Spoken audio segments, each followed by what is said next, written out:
Hi, Gary here. You know, real estate always goes up and cryptocurrencies, they always go up.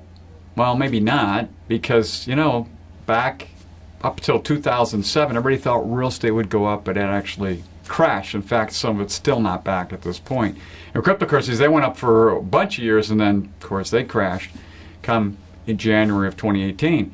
So, is that true about the stock market?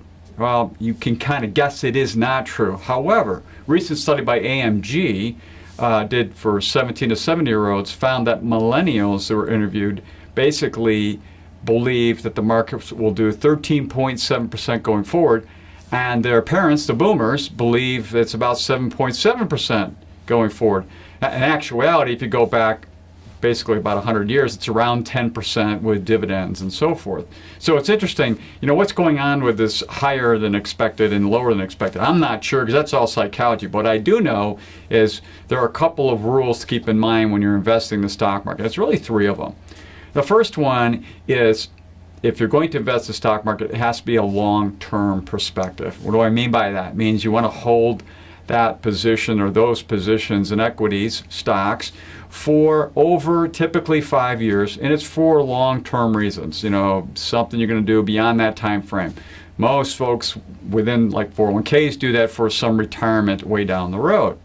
Second reason is you want to make sure you diversify the stock positions, because some go way down and some go way up. As an example, recently, retailers, because they've been Amazon, have gone down around 50% in the last couple of years.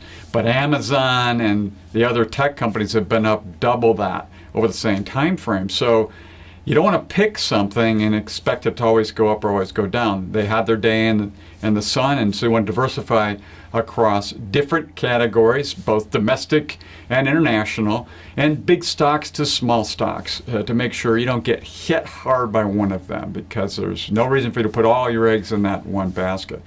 And the third reason is to make sure that you give it a discipline. What do I mean by that? That means you have it all in index funds, and then you decide to go get appointed individual managers and do derivatives and something else in the stock market. Totally change the way you operate. That's the other way to get in trouble. So the bottom line is this.